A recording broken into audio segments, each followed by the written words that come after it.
With me is Ken Regal, the co-director of Just Harvest, and I hear that your position here has a direct link to Joyce Rothermel. Can you tell me about that? Oh, absolutely. Joyce was one of the founders of Just Harvest back in 1986 when she was on the board of directors of the Hunger Action Coalition, the organization that we grew out of at that time. So we had been involved in some of the earliest meetings to create the organization. She was our founding treasurer on the board of directors when we first got started. But my connection to her in this field goes back even further because when I first started working for Hunger Action Coalition before Just Harvest was formed, Joyce was one of the people who did the job interview where I first got hired. So I do owe much of my career here to that personal link to Joyce. That's nice. And how has knowing Joyce impacted how you work and what you do here? Well, I think that Joyce, for a lot of us in the anti-hunger movement, is a moral compass.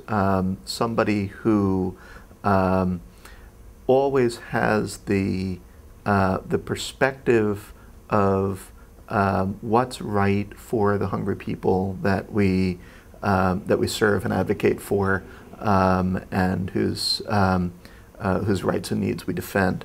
That whatever the issue, whatever the partnerships that we're engaged in, whatever committee and whatever narrow function we're talking about right at the moment, her eye is always on the ball, and that keeps the rest of us with our eye on the ball as well.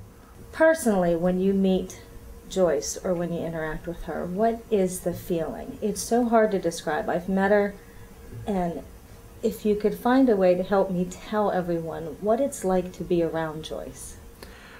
Well, I think that Joyce's personal warmth is one of her remarkable assets, but it's always combined with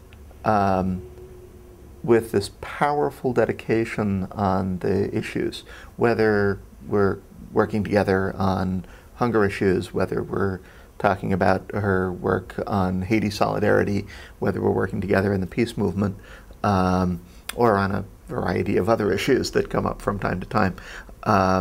The focus and dedication to the mission is always there, but the warmth is always there. There's a sort of self-effacing cliche in progressive politics about how some of us love mankind but can't really stand other people, and I think Joyce is the proof that that's not true.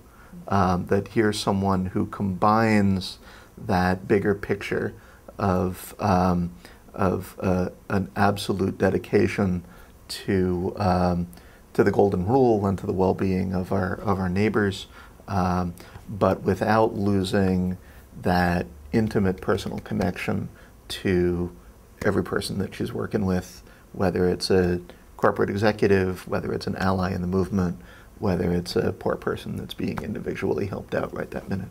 Mm-hmm. And if we could find a way to be like Joyce, as community members or as employees of whatever kinds of organizations, what would you say would be the thing that you would take from her? How would you describe that? Oh, if I was going to be more like Joyce, I would have to be a nicer person and work harder. Both of which are, have proven to be insurmountable challenges for me. Mm-hmm. Being involved with Joyce, have you seen any funny stories or good stories or anything to share? A couple of years ago, I was critical of the food bank for choosing to honor a particular significant donor to the food bank whose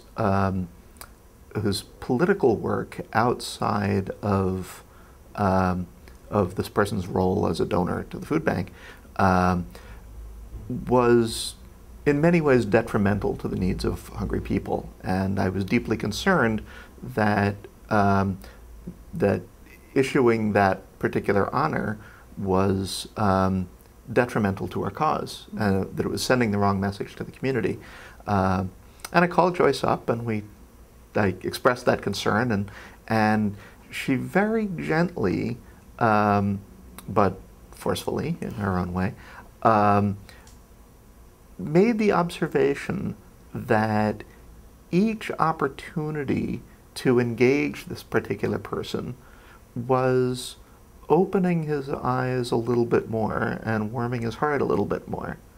And the decision to provide this honor was a recognition that he was moving in the right direction, and that maybe we could use it as an opportunity to move him a little further in the right direction.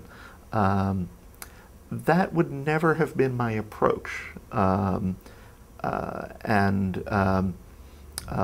I don't necessarily agree 100% with that approach, I see both the logic of it and the way that it expresses her values for the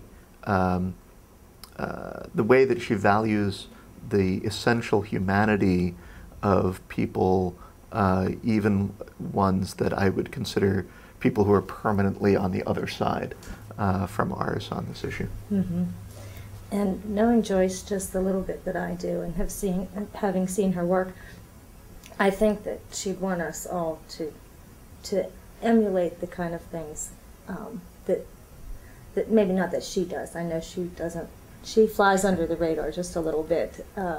But knowing her from your view, what do you think she would like us to take from what she does and use as a community? What lessons can we take from her? Work harder and be nicer people. Is that simple, right? I think you know, it's the tirelessness, the dedication, the compassion, the personal connection, the way of seeing the best in everybody, so that a policymaker's bad decision on an issue affecting hungry and poor people is not evidence that they're bad or wrong. It's evidence that they need to be educated a little bit more. It's evidence that they need to be advocated with a little bit harder, but in a way that's friendly, respectful, kind, and emphasizes our innate sense of compassion, finds common ground with people instead of finding reasons to alienate ourselves from one another. Mm-hmm. Do you have anything else you'd like to share about Joyce? I would just make the observation that the future of the food bank depends on all of us playing our part. That Joyce was not the food bank in and of herself. What she has helped to build, and she'd be the first, I think, to acknowledge this, what she has helped to build in partnership with many, many other talented and wonderful and generous people and institutions is an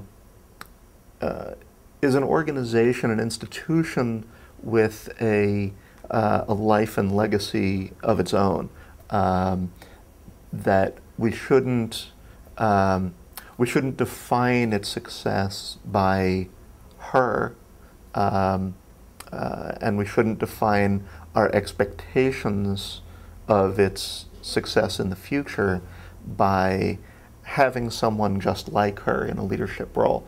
There are many ways of leading, and there are many ways of